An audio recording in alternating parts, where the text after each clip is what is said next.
Now that you've finished your loom for your paper 3D weaving, we're going to start putting paper onto our loom. You want to make sure to get all your materials out. Scissors, drip glue, strips of paper that I've already cut, and of course your loom. Take the first strip of paper, line it up. Remember that we're going to go every other one because weaving uses an A-B pattern.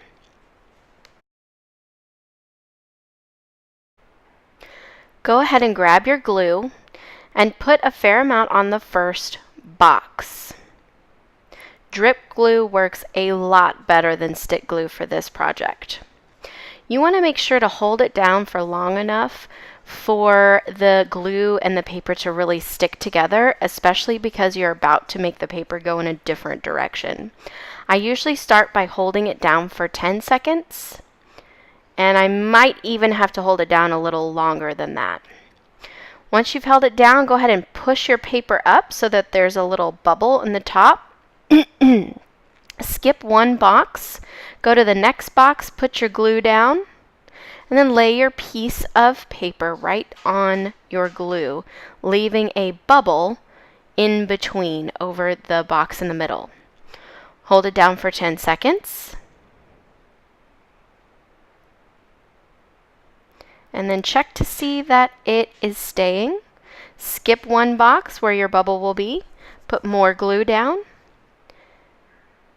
and hold it down for 10 seconds. Go ahead and finish your entire strip just like this.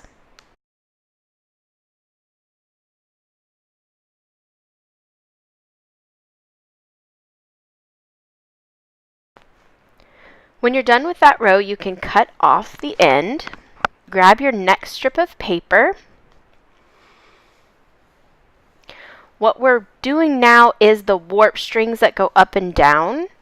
And after we get all of our warp strings on, we'll put on our weft.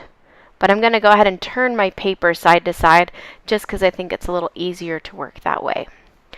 Next, I'm going to put my strip of paper right underneath my first one.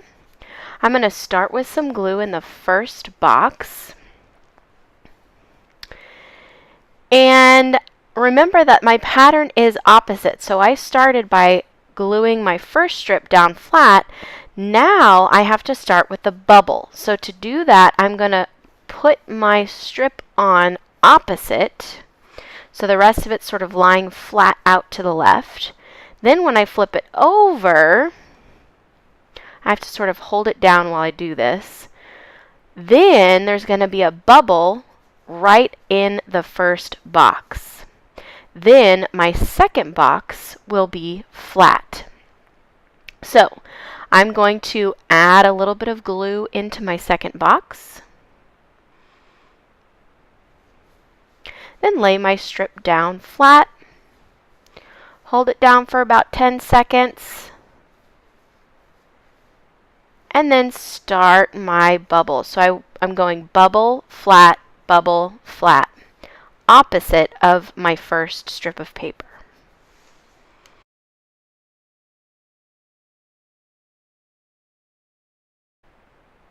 Here you'll notice that my second strip of paper is a little bit crooked because it's so wide. It's wider than the grid that I made. In order to correct that, I'm just going to trim it just a little bit. You don't have to do this unless you really have an extra wide strip of paper. You need some tail on the end of your paper, although not too much. Since we need a bubble at the end, I'm going to trim it a little bit. Then I'm going to glue it, but I'm going to glue it with the bubble. The way I get the bubble is by flipping the bottom part, or the top part of the paper to the bottom, and gluing it on sort of upside down.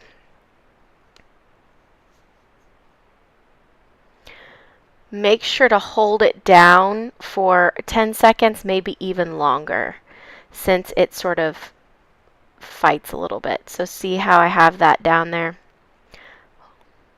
You might have to like wiggle your fingers in there a little bit to make sure you're pressing down.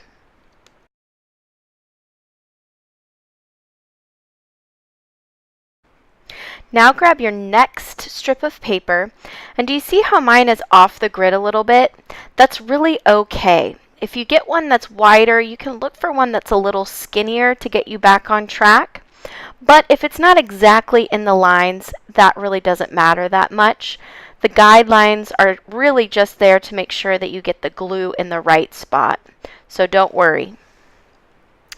Now I'm going with my opposite. So I started off flat, then I went bubble. Now I'm going flat in my first box, bubble in my second, flat in my third, and on in my A-B tabby pattern.